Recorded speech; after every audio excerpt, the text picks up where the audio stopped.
Ses poumons se bloquèrent. Un cœur étranger cognait contre des côtes qui ne lui appartenaient pas. Elle portait seulement un voile de soie noire, des cheveux d'argent lunaire coulaient sur des épaules délicates qui n'avaient jamais été les siennes. En face d'elle, agenouillé parmi les restes calcinés de son propre sortilège, se tenait l'homme qui l'avait arraché à la mort. Valérian de Rochenoir, le roi d'Obsidienne, était exactement tel qu'elle l'avait connu, beau comme une coupe empoisonnée, pommettes tranchantes, yeux gris d'orage, bouche qui avait promis les étoiles avant de la livrer aux flammes. Lyriane, souffla Théil, la voix brisée. Ma Lyriane, tu es revenue. Ce nom la frappa comme une gifle. Ce n'était pas le sien. Le sien était cendre et cri. Mais le corps de Lyriane se pencha d'eux-mêmes, des larmes perlèrent sur des cils qui ne lui avaient jamais appartenu. Un sanglot doux s'échappa de cette gorge royale. Valérian rampa vers elle à travers les runes noircies, des chaînes d'ombre encore attachées à ses poignets le prix du rituel. Ses mains tremblantes encadrèrent le visage qu'il avait pleuré 400 ans. Je t'ai senti mourir, murmura-t-il contre son front. J'ai juré d'arracher le voile des mondes pour te ramener. Et je l'ai fait. La sorcière qui habitait désormais cette peau sourit intérieurement. Il avait arraché le voile, oui. Il avait saisi la première âme qui avait répondu. Il n'avait pas vérifié laquelle. Elle laissa couler les larmes de Lyriane, le laissa la serrer contre lui, glissa ses doigts fins dans ses cheveux noirs comme pour pardonner. À l'intérieur, elle comptait les battements, mémorisait chaque rune, chaque faille dans les défenses du château. Quand il recula enfin, les yeux brillants d'espoir, elle lui offrit un sourire que Lyriane n'avait jamais eu, lent, acéré, glacial. Valérian, dit-elle de la voix douce de la reine, tu n'as aucune idée de ce que tu viens de faire. Un silence. Puis les chaînes d'ombre sifflèrent, sentant la peur de leur maître. Trop tard. Le lien était scellé. À ma chair. Sang à sang. Aucune magie au monde ne pouvait plus le défaire. Il s'était enchaîné pour l'éternité à la seule créature qui le haïssait plus que la mort elle-même. Et Séraphine la sorcière des cendres sourit avec les lèvres parfaites de Lyriane. On la conduisit à l'aile de la reine à l'aube. Le château de Rochenoir reconnaissait les pas de Lyriane, les portraits détournaient la tête, les candélabres d'argent s'allumaient d'une flamme violette sur son passage. Le palais avait pleuré sa reine 4 siècles, aujourd'hui il chantait. Séraphine marchait pieds nus sur les dalles de verre noir, robe de soie flottant autour d'elle.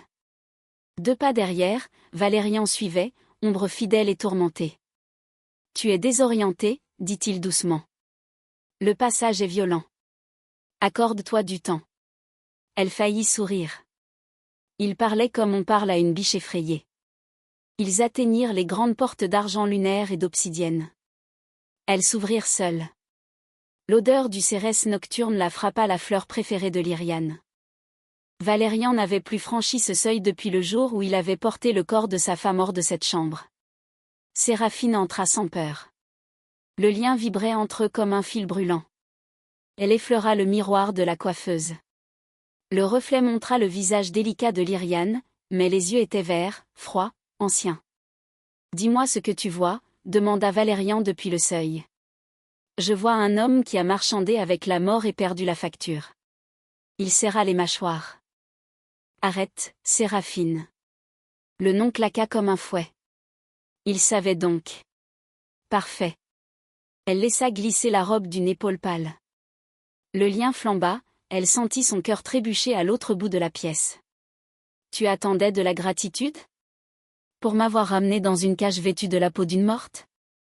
J'attendais mon épouse.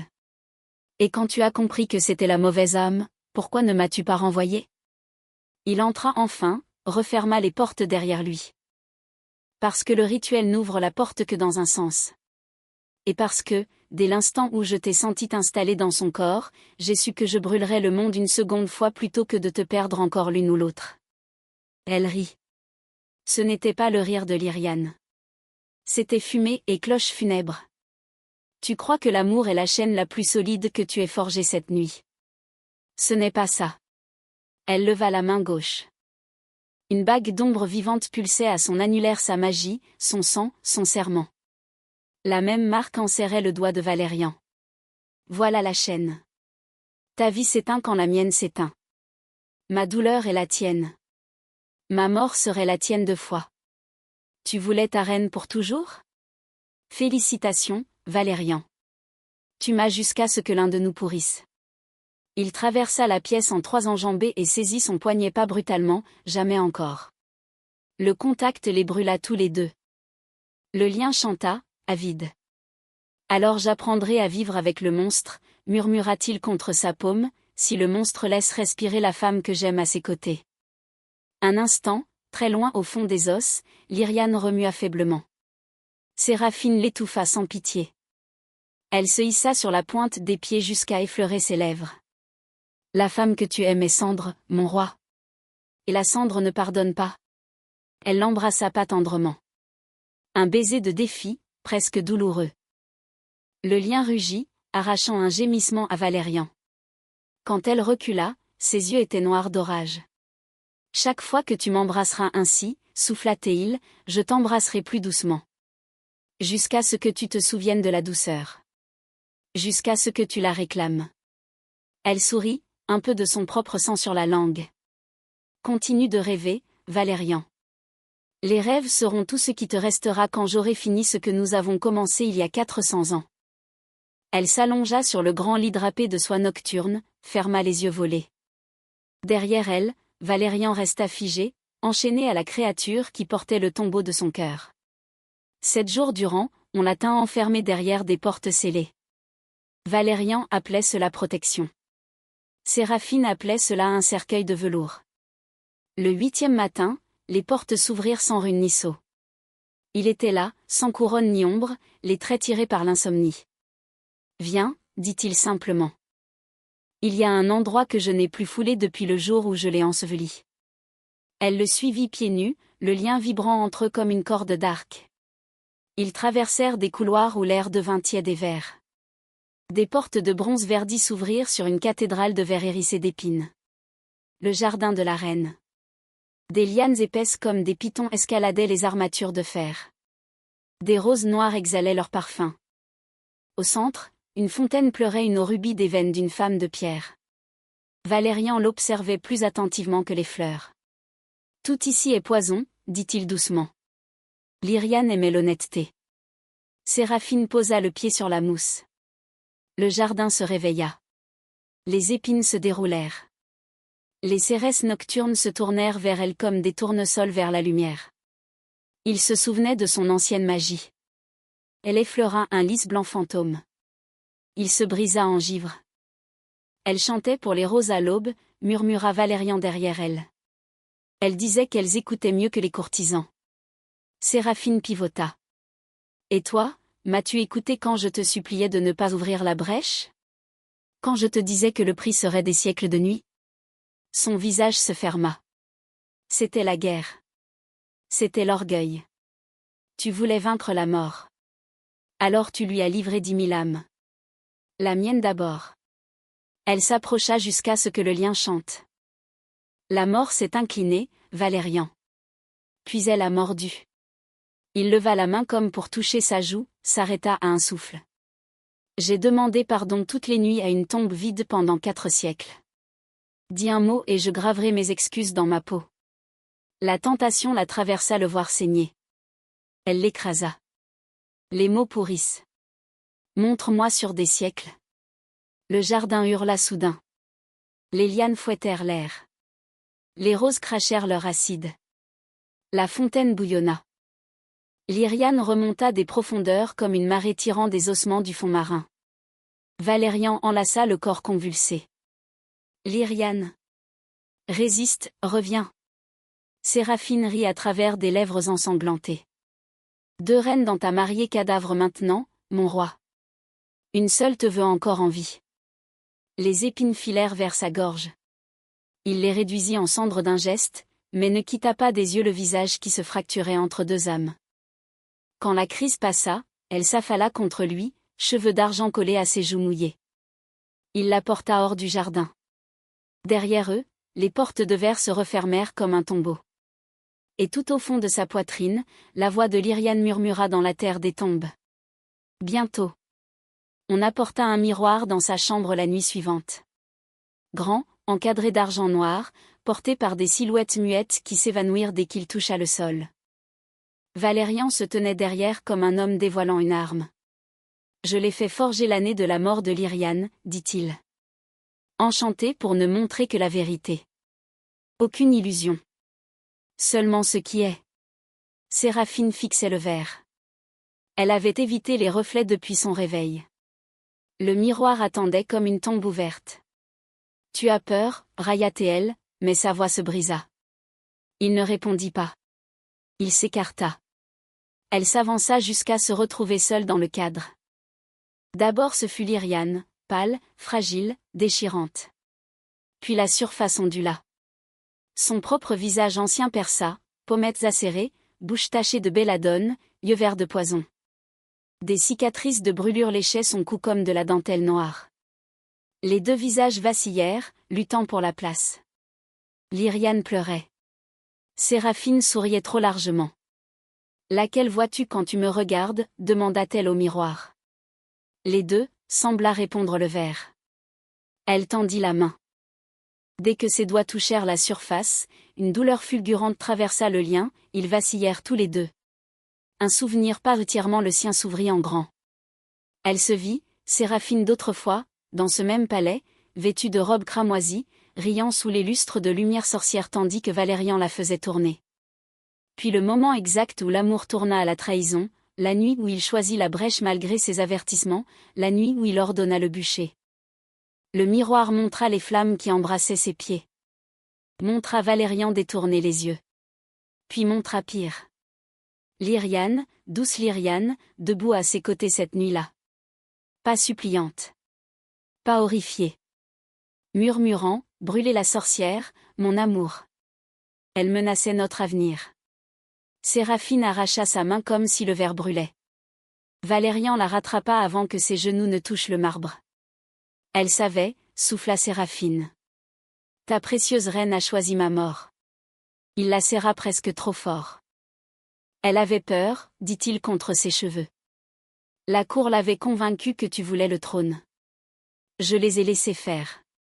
Elle rit jusqu'à goûter le sang. Donc c'était moi le monstre depuis le début. Comme c'est commode. Elle le repoussa. Il ne la lâcha pas, regarde encore, dit-il d'une voix rauque. Jusqu'au bout. Elle ne voulait pas. Le lien la tira en avant. Le miroir ondula une dernière fois. Cette fois il montra le bûcher du point de vue de Lyriane, la reine agrippant le bras de Valérian tandis que les flammes montaient, répétant, elle a maudit notre lit stérile. Il le fallait. Puis, quand les cris cessèrent, pardon, Séraphine. J'avais si peur. L'image vola en éclats d'argent. Séraphine tremblait dans les bras de Valérian, le chagrin de deux femmes mortes noué autour de son cœur. J'ai haï le mauvais fantôme, murmura-t-elle. Il pressa son front contre le sien.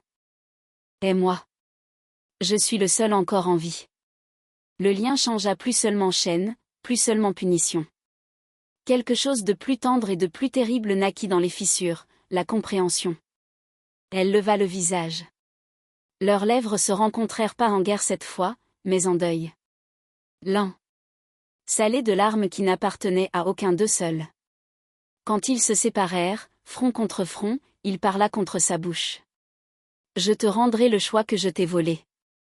Quand le lien pourra être brisé, quand une âme pourra quitter ce corps sans nous tuer tous, je te laisserai décider qui reste. Même si ce n'est ni elle, ni toi. Séraphine ferma les yeux. Tout au fond, Lyriane remua non plus en colère, mais dans une reconnaissance douloureuse. Pour la première fois depuis la résurrection, les deux âmes ne luttèrent pas.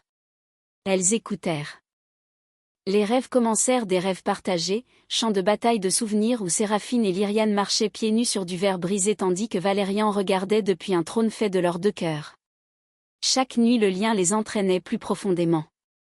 Chaque matin elles se réveillaient couvertes de bleu en forme d'empreinte qui n'appartenait à aucun vivant. La 14e nuit, le rêve changea.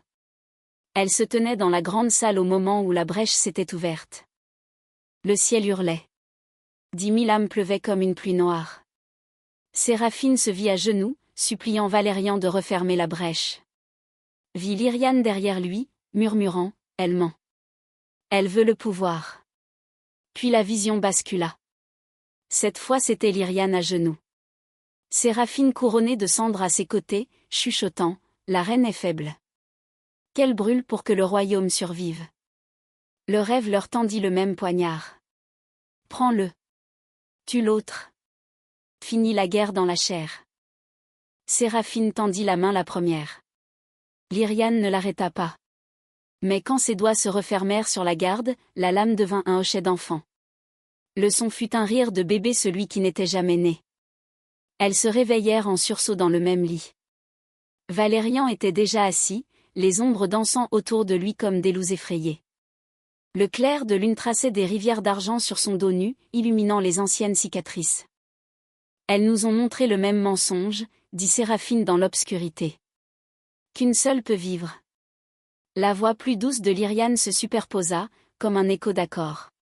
Valérian se tourna. Ses yeux étaient noirs de bord à bord. Il y a une troisième voie, dit-il. J'ai lu les étagères interdites. Celles que même moi j'avais scellées. Il se leva, nu et sans honte, marcha jusqu'à la fenêtre. Dehors, l'orage éternel s'était tu pour la première fois en 400 ans. Le lien peut être défait, continua-t-il, mais pas en choisissant qui part. Il ne se défait que si celui qui l'a noué prend volontairement la place de l'âme liée. Si je meurs dans sa peau à sa place. Un silence tomba, lourd comme une hache. Tu échangerais ta vie contre celle que tu as le moins aimée, demanda Séraphine. Il rit un son de cloche brisée. Je l'échangerais contre celle que j'ai détruite la première. Celle que je n'ai jamais mérité de pleurer. Il leur fit face. Le clair de lune peignait tous ses regrets sur sa peau. J'ai assez régné sur un royaume de fantômes. Laissez-moi devenir le fantôme. Laissez l'une de vous ou les deux, si les dieux sont miséricordieux, marcher libre de moi. Séraphine sentit Lyriane surgir, terrifiée. L'âme de la reine jaillit, tenta de parler par leurs lèvres communes. Non, força Lyriane, la voix tremblante. Tu ne vas pas te sacrifier et appeler sa pénitence. Tu ne nous laisseras pas porter ton cadavre comme tu as porté les nôtres. Valérian tomba à genoux devant le lit, tête baissée comme un pénitent. Alors apprenez-moi à vivre avec, murmura-t-il. Brisez-moi encore s'il le faut. Seulement ne me forcez pas à vous regarder mourir 2 fois pour mon orgueil. Le lien entre eux s'embrasa, plus chaîne, plus pont, mais un cercle. Séraphine sentit Lyriane tendre la main à travers elle, vers lui. Leurs mains un seul corps, 2 âmes se levèrent ensemble et encadrèrent son visage. Les larmes qui coulèrent étaient impossibles à départager.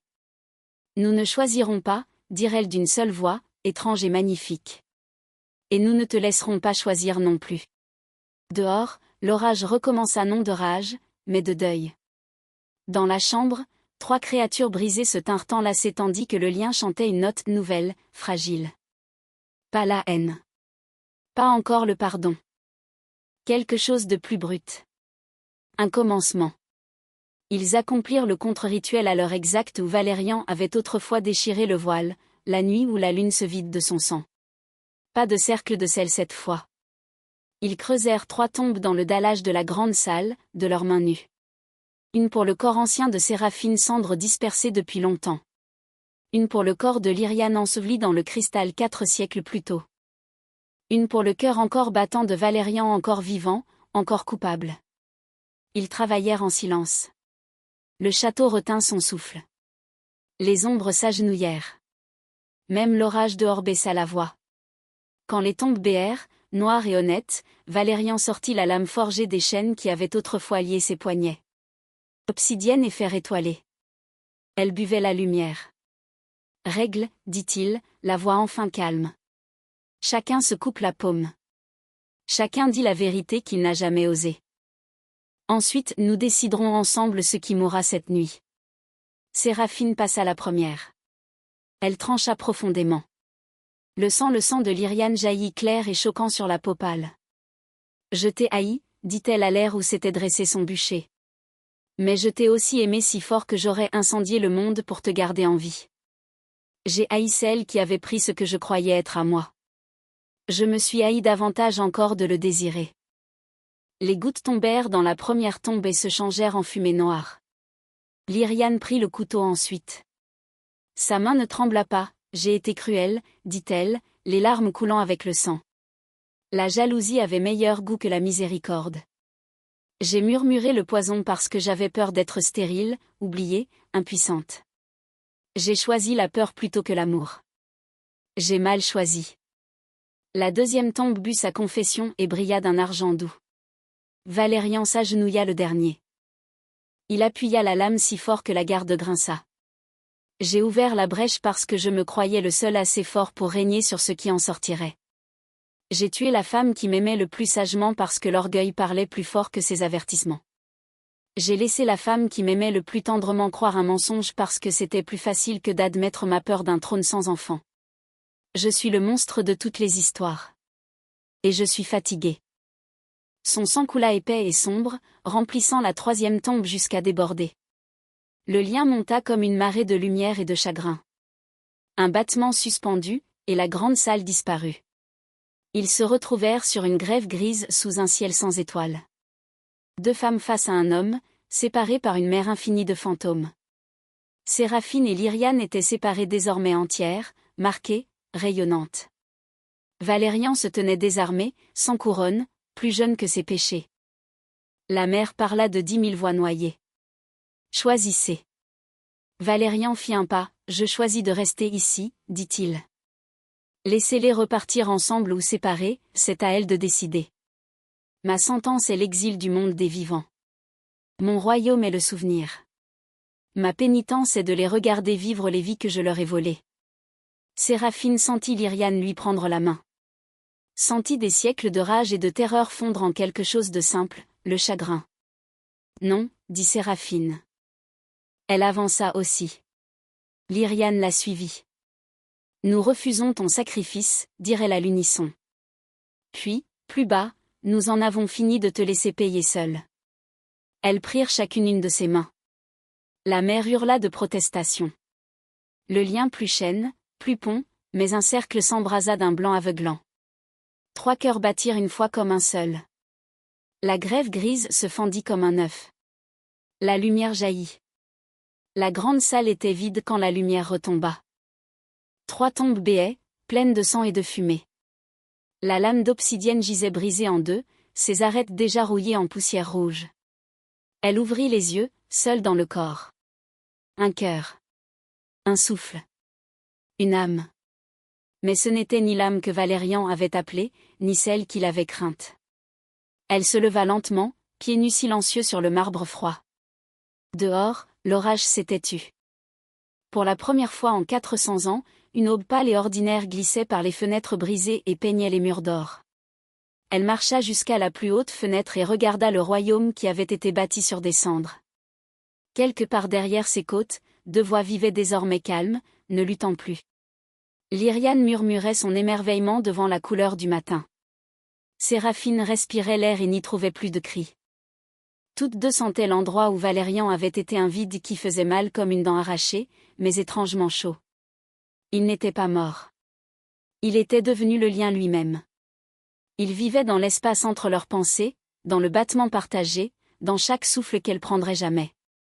Plus une chaîne. Plus un fantôme. Une promesse tenue. Elle leva la main gauche. La bague d'ombre avait disparu. À sa place, une fine cicatrice enserrait l'annulaire comme une alliance forgée de lumière. Une voix sa voix, plus douce qu'elle ne l'avait jamais entendue, effleura son esprit comme le vent dans les feuilles. Vie, mes amours.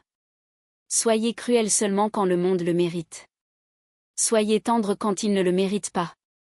Je serai l'ombre sous chaque lever de soleil que vous vous offrirez. Des larmes montèrent les siennes, les leurs, les siennes à lui. Elle les laissa couler. Derrière elle, la couronne brisée du roi d'obsidienne gisait sur le sol. Elle ne la ramassa pas. Elle sortit de la grande salle, passa devant des courtisans agenouillés qui n'avaient jamais vu la lumière du jour sur ses murs, devant des portraits qui inclinaient la tête avec respect. Elle marcha jusqu'au jardin de la reine. La verrière s'était brisée dans la nuit.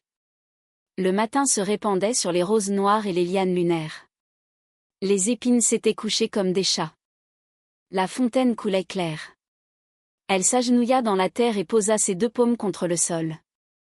Loin, très loin, dans l'entre-deux battements de cœur, Valérian sentit la chaleur de la terre vivante et pleura sans yeux. Lyriane rit en elle, claire comme des cloches. Des années plus tard, les voyageurs sur les grandes routes parlaient du royaume d'argent qui avait autrefois été noir. Ils disaient que l'orage n'était jamais revenu. Que les roses du jardin du palais fleurissaient rouges à midi et blanches à minuit, et qu'aucune épine ne faisait plus saigner. Ils disaient qu'une femme y régnait cheveux comme la lumière des étoiles, yeux changeant de couleur selon son humeur. Certains juraient qu'elle parlait parfois de deux voix quand elle rendait la justice, l'une douce comme la pluie de printemps, l'autre tranchante comme le vent d'hiver. Les deux justes. Les deux impitoyables quand la miséricorde aurait été la pire cruauté.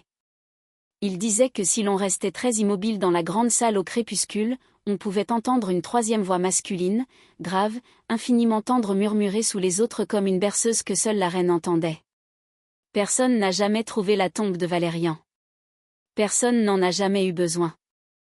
Car chaque matin, quand la reine montait sur le plus haut balcon et levait son visage au soleil, les ombres à ses pieds s'enroulaient amoureusement autour de ses chevilles comme un roi s'agenouillant éternellement devant les deux femmes qu'il avait appris trop tard et exactement à temps à aimer sans posséder.